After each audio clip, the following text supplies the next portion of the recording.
Don't you want it? Don't you want it? Don't you want it? Don't you want it? Don't you want it? Don't you want it? Don't you want it? You lose your little mind. 5, 10 lives. Welcome to the Deadlights podcast, Mini.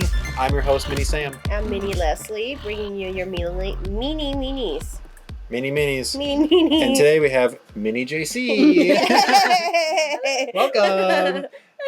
We don't typically actually have guests on our minisodes. Usually we do the podcast and we get the people out of here, and then it's just Leslie and I bullshitting for 20 minutes or whatever. Yeah. But as a, first off, horror lover, of course, and also as a filmmaker, we kind of wanted to talk to you about your perspective as a filmmaker when it comes to horror. So I guess the first question that I was kind of curious about is, what kind of stories do you typically like to tell?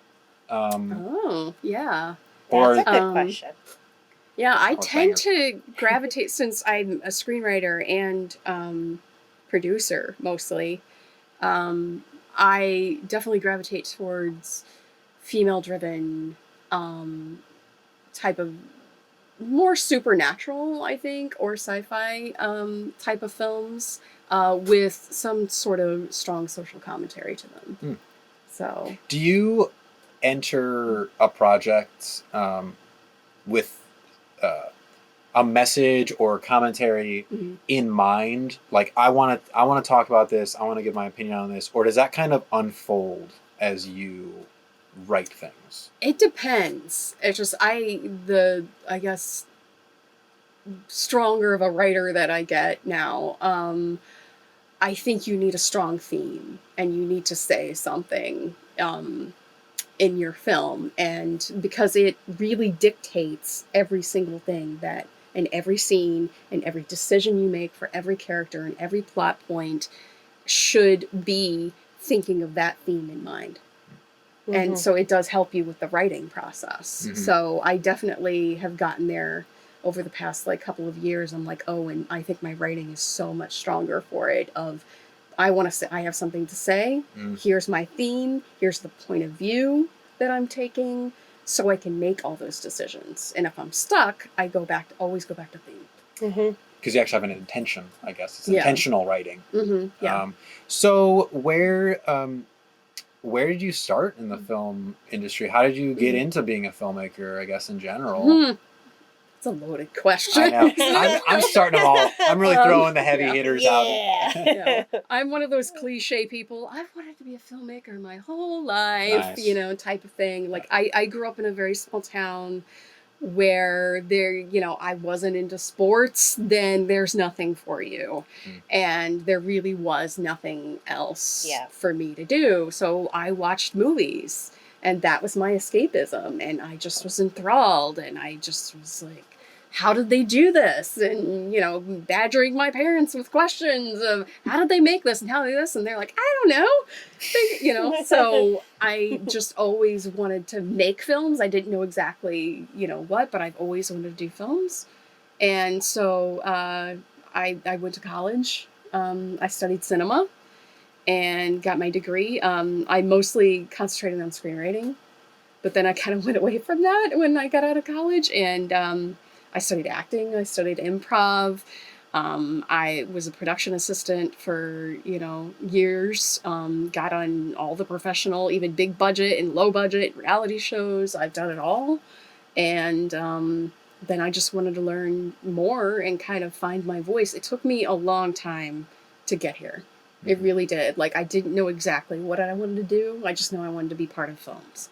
And so now I have a direction of exactly what I want to do. So took a while. Is there I guess one particular project where you were you kind of realized, oh shoot, this is what I kind of want to be talking about? Or was it just a combination of everything that kind of brought you to this point? Yeah, that's a very good question. Shoot. That is really a good question. Damn. Where's the pivotal moment, type of thing. Yeah. I think, it took me so long to kind of find my voice.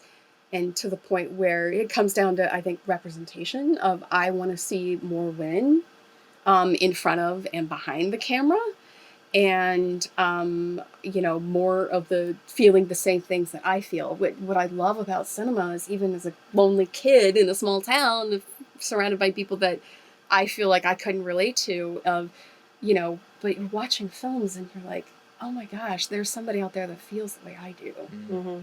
And has those experiences. And so I love that feeling. And I think I had a pivotal moment. I'm going to say it wasn't that long ago. It was probably 2 or 3 years ago. I wrote a short film. I kind of challenged myself. I wanted to write all female characters. There's no dialogue of men at all. And it be horror.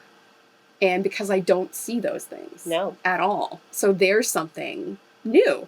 So I wrote that short, and it just drove me crazy rewriting the crap out of it, because I'm like, this needs to be a feature. So I actually worked on, then we went into lockdown because of COVID. And so I feel very blessed that I just was like, hey, I would love to work with screenwriters on this. And so I reached out to my friend Diana Dinsmore. I've worked with her on a couple film projects before, and I was just like, do you know anybody who might be interested in just zooming and writing a script, and I can help them develop it? And she was like, actually, I'd be interested, and my sister is a screenwriter too. And so her sister Catherine Dinsmore is also a fantastic screenwriter, and so the two of them, we just got together on Zoom once a week for months, and they wrote the screenplay, and that is the film I'm producing right now. Wow. It's called Her Eyes Were Dark and Gray, and it's a mother-daughter horror, psychological, supernatural horror film. And there's not a whole lot of dialogue about men, and there's no male characters, and sorry, Sam. So it's about I'll just ask the questions. Yeah.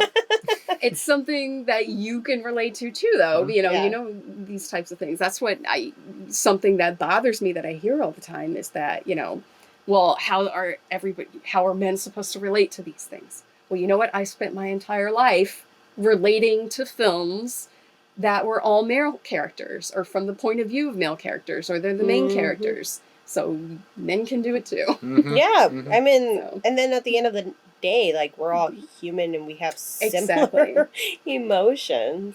And all those things can be relatable. So that's kind of where I think it wasn't that long ago where I'm just like, okay, I definitely want more female-driven horror, and some more social commentary, and then having specific things to say. That's great. Mm-hmm. That's great.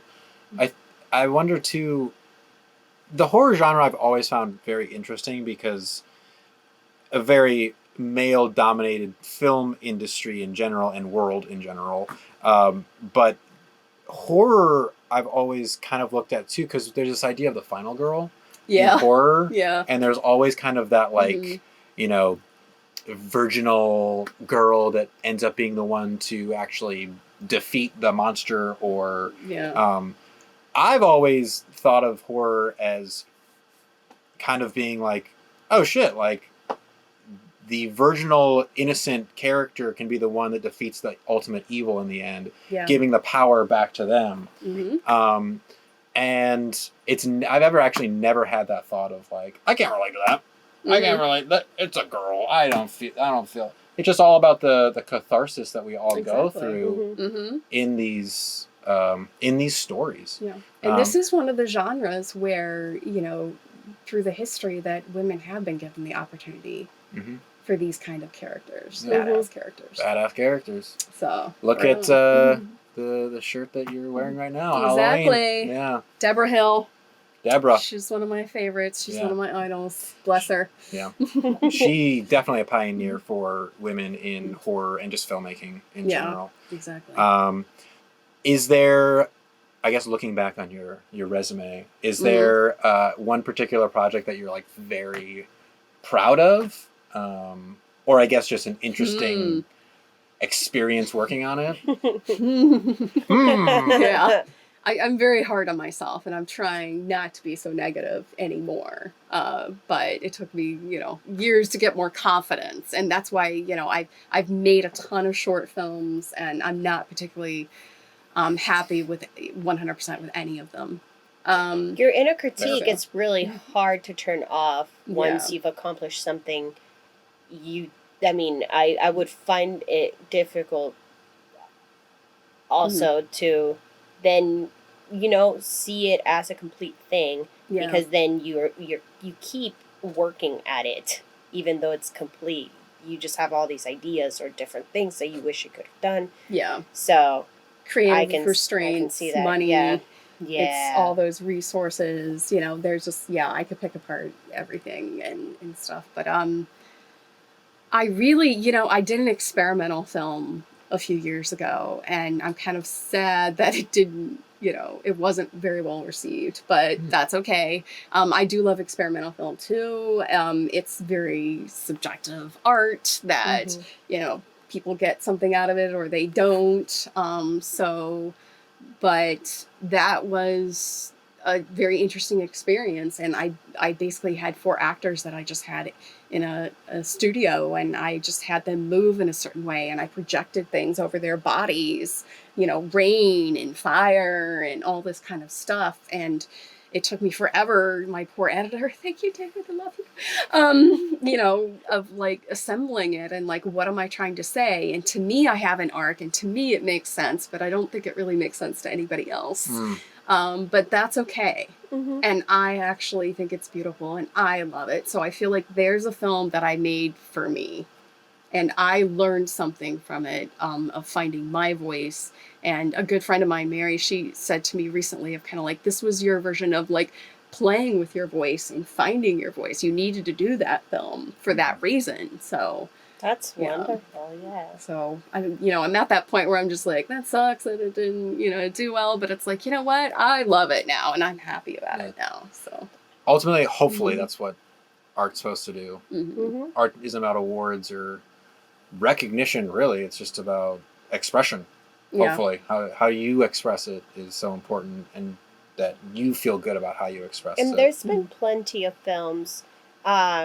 This one's not a horror film, but it didn't do really well in box office. So like, it's sad that we see movies just based on their numbers and how well they do. Exactly. I mean, that is the game, but yeah, it is. But also, like, Scott Pilgrim versus the World is one of my favorite films. And Just it's because a cult classic now. it's a cult classic. Yeah. Out of nowhere, I turned around and everybody likes it now. and I'm like, what the hell? And like, I was the nerdy one that was like reading the comics, and like, I loved them. My brother got to meet them when they first like released it in like Comic-Con, before they released it in the theater. So he was the one that like got me into it, and then I was like a fan. But it's one of those things, is like, you do, and he's proud of that film. What's his name? Edgar Wright. Yes, he's very proud of that film. Yeah. He was like, my brother was telling me that he was like crying and stuff. So you sometimes just have to do art for yourself, and who cares? Yeah. Who cares what everybody else thinks? I very much think of Terrence Malick in that way too. He's a filmmaker that's always made things probably just They're for super him. weird. So weird. Don't know what's Didn't going think on. anybody would like it, but it started to grow on some snobby people that really love that kind of stuff. Yeah. So, and I think too, it's just like putting everything aside to have the guts and go out there and make a film exactly how you want to do it, and be unapologetic about that. I mean, that takes some sort of courage to do that, and a love and passion for filmmaking. yeah. So us as filmmakers and as creative people, I think, can see that even if we don't even like the movie in particular, I can always go back to, I can see them trying, you're trying and you're doing what you want, and I can respect that. And that's what we try to do as well with the rating of these movies, is to not come at it with a biased opinion, just like keeping in mind of all the things that make a film. Yeah. Because I will judge all the Saws movies left and right, but at the end of the day, look at the practical effects that they use. Yeah. And just like the acting as well, of like, it's not easy to have a maybe 16-hour day of you just screaming your head off. Mhm. So, like, Yeah. keep all of that stuff in mind, and that's what we're also trying to educate people. Yeah. Not that we Yeah. know everything, but Yeah. But I have nothing but the utmost respect to anybody who completes a film. Mhm. It is what's been called 1,000 tiny miracles making a film. It really is. As somebody who slogged it out on set and trying to get funding for films, and it just even getting to set is a miracle. It really is. And for people like us who are in the indie space, we don't have studios, we don't have rich parents probably who are just giving us money. And you know what? I'm not knocking anybody who does that. I'm really not. Bless you. If my parents gave me money, I would take it.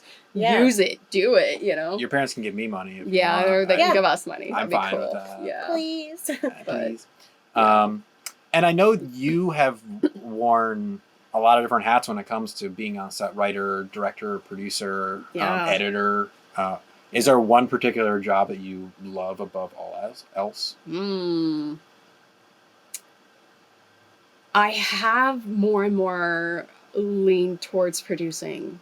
I was in a producer's lab actually in December for Stowe Story producer's lab. That was like the first major lab that I got into, which is fantastic. Nice. The reason why, I like being, I would say, a creative producer. It's more towards, I'm still trying to grow those skill sets, but it's like I have the background in screenwriting, so I can work with a writer or writer-director on, strengthening the script and, throwing out ideas of the visuals and the shot list. And the producer, more than anybody, knows everything. And I'm just nosy. Is what it is. I would say I have this endless curiosity. Yeah. And that's a strength as a producer. It really is. I want to know everything. I had the privilege of producing a kind of micro-budget film last year, or a couple of years ago, called Ghostwriter. And it's from a local filmmaker. And that was kind of my first opportunity to do a feature and to work with him on the script and putting together, the actors and the locations and the camera package. And I learned a lot, and it was just, you have to have that endless curiosity. And the fact that I have it from the very start, from the very end of the film, is really putting all those puzzle pieces together is joyous. Unfortunately, you don't get paid at all as a producer. Usually indie film producers do not really get paid. It's unfortunate, and Oh, that's hard to hear. you have to have another job. You just have to. It's just, and if something, you need budget for the movie, usually it's the producer and the director who get their funding cut.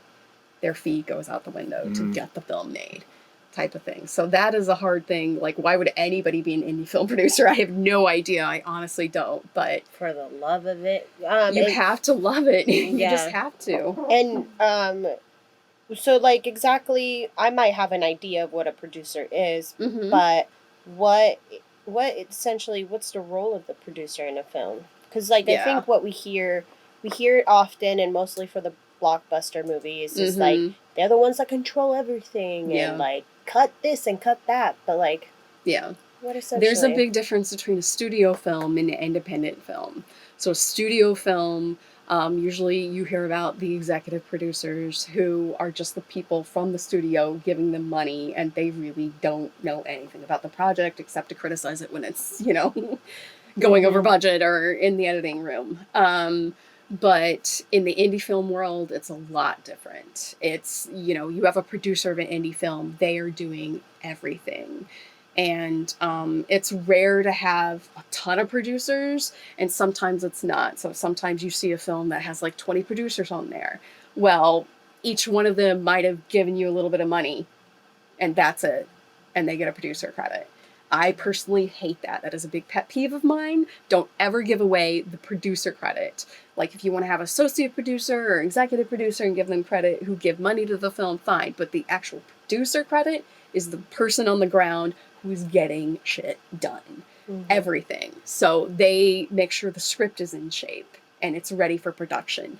They usually hire the director. They help hire the crew or find the crew for the director to hire. They secure funding. They secure locations. They negotiate contracts. they get it through production, like anything. Like I was on the ground sweeping up at the end of the night. I'm like taking out the garbage, whatever you need to do to get the film done, whatever that is, that's what the producer does as an independent film producer. And then afterwards, you know, you're giving editing notes, you're planning the film festival route. I mean, you're doing everything. So to me, it sounds like, to put it into my serving brain, is that essentially the producer is the GM for like a restaurant, because they are the boss of the space, but then they have higher bosses. You know, they're the ones being like told, like, hey, this is how I want you to run things. But then within that, they have the power to then grab this, but also just kind of, they know how to run their space with their crew. And you kind of have to know everything too. Yeah. And that's why I've done so many different things. I think this is a natural progression for me because I've done acting, I've done screenwriting, I've been the PA, I've done pretty much every crew position. So I know how to talk to all these people. I've slogged it out. So, you know, I have a little more respect, I think, for that. So, you know, but and the biggest issue is, one, you know, you normally don't get paid. And it's very difficult because of that. I didn't know that. Yeah. I personally thought the producers were the ones that were like, and this is my cut. Yeah. Thank you. You do that. You put your fee in the budget. But if, you know, stuff goes down, where's that money come from? It's got to, what do you need to do to get the film made? It's pretty much, you just have to, you know, blind faith, do whatever it takes. And the other issue is that the buck stops with you. Every problem that comes up, you have to solve it. You just have to be an extreme problem solver of, like, it doesn't matter what it is, you have to figure it out and get the film done. I think it's unfortunate that producers don't get more recognition, especially these indie film producers, because you know, I think most of the credit goes to the director. It is the director's vision. Yes, they're the one who's controlling the creative vision of the film or whatever it is, but that director wouldn't be there without the producer. You know, that director might not even have been chosen if it wasn't for that producer. A producer, I have mad respect for good producers that do actively want to be involved in every single aspect. Because that's your job. It's to produce the movie. It is literally to birth the movie. But there's a reason Best Picture goes to the producer. Right. Exactly. So that's why. Now you know I've got to. And we've been seeing more and more. The director is the playwright, is the producer of their stuff. Yeah. And I can see how that is something you would like to do, but it sounds now that it's a lot of work. It is. That you Most are people just don't know feeling too many. You're one person, and now you're having to be three, and as a producer, a lot more people. Yeah. And it's... Which is why, I mean, I have been searching for a producing partner. I would love to have, you know, at least 2 producers on a project. Like, and that happens a lot where somebody will take, you know, certain things on. Like, this producer is more of a financier and a distribution kind of person. And this person's more of a production producer and, you know, production management. So that's ideal. And that's why I have been kind of waiting it out with this film, because it's like, I cannot be the producer and the director and the screenwriter. I stepped down as director because I was like, you know what?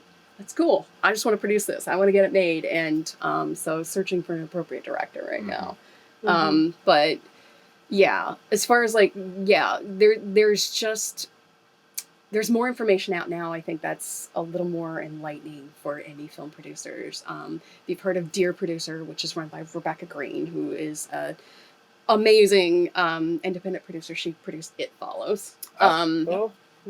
But she runs a site called Dear Producer that's bringing light to, like, hey, you really want to grow the film industry and sustain this, you have to figure out a way to pay indie film producers. Otherwise there's not going to be any. And it's all studio films. And is that what we want? And I have a very strong opinions about this, obviously, but it's like, it shouldn't just be the rich people or the well-to-do well-connected people that should be making films. Yeah. No, and Mhm. especially because all of those people are also, not saying that all of them, Mhm. but you then start becoming a kiss ass if you want things to be produced. Yeah. Up, like, in the upper kind of Mm-hmm. Yeah, you level. just start doing what the studio wants you Yeah. to do, so you can get the money, and it's So then all you're this like- bullshit. You're like Yeah. creating this piece that you are not even satisfied with, but you have to do it because you have this other project in your back burner Yeah. that you want them to support. So now you're having to do this, and then That's a lot of filmmakers risking your have name. started there. Mm-hmm. They really have. Yeah. One of my favorite filmmakers is John Sayles, and he wrote Piranha, and so he could get paid to make his film. Mm-hmm. You see that a lot. I mean, you see So. directors too paying their dues. You know, Mm-hmm. the studio will throw a movie that they're probably not expecting to be too good at Yeah. them, and they're like, well, if you do well on this, maybe we'll give you money for Yeah. something else. Mm-hmm. Maybe. Yeah. Or maybe not. It is a business. It's a business. And It you is. do have to keep that in mind. I mean, we always talk about the art, and it very much is, and that's what we all want to do. But at the end of the day, it is a business. There's money involved, even at the indie film level. Like, I have to, report to my investors and try to convince people to give me money that this is a safe bet, when in actuality, I mean, you're probably not going to get your money back, but I'm going to do my best to get your return on investment. But you have to, there's a lot to that, and you do have to respect that. It is a business, this is money involved type of thing. I mean, it would be lovely if we all just, you totally can use what you have. I mean, we have a cell phone and we have a room, you can make a film. Mm-hmm. It really is that. But if you want to involve other people, there is a responsibility to all of that. Yeah. So having all of these things in your mind is what a producer is thinking about, of like, you have all this stuff you have to be responsible for.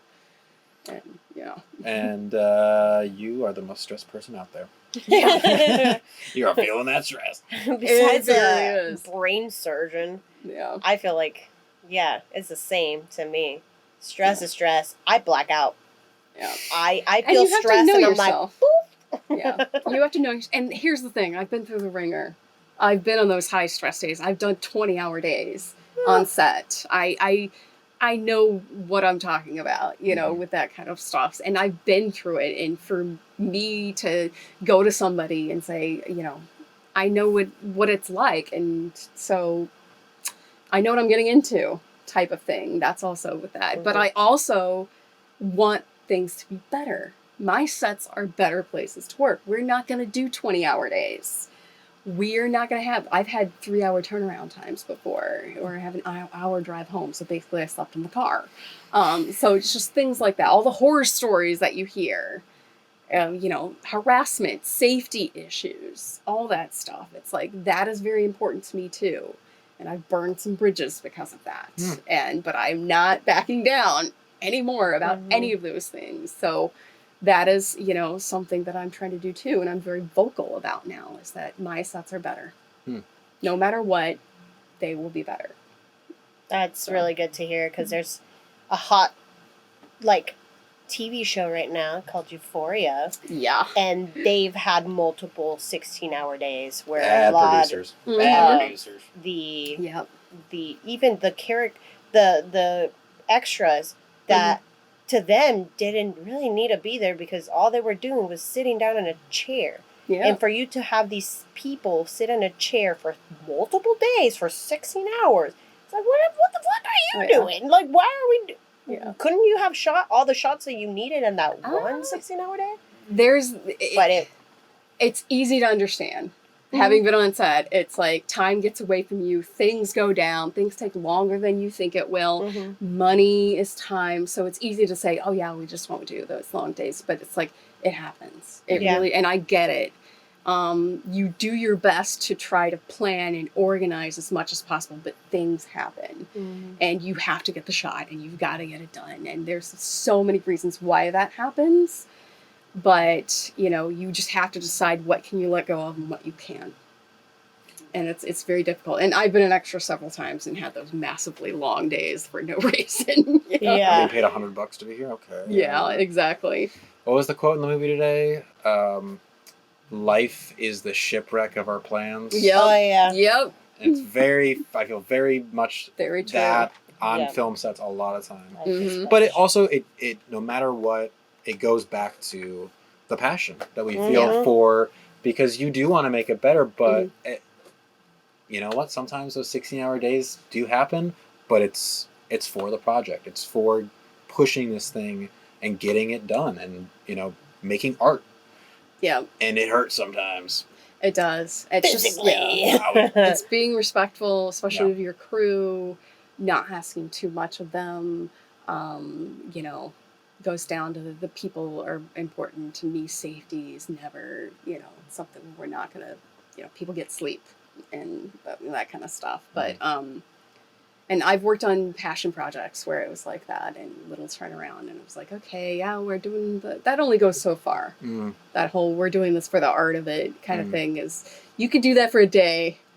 Like, thanks, gang. Okay, next time, you know, I'm bringing ice cream and we're having a shorter day, you know, kind of thing. So Sure. you have to balance all that, but it is a lot of pressure, especially as the producer, of like, we've got to get this done, and things just keep going wrong. It's not like we can have money to film another day. We just don't have it. So what do? You know, kind of thing. So it's not easy. It's very, you know, this is a very difficult industry we're in. And yeah, you have to love it in your deepest part of your soul. Otherwise, don't do it. Do something else.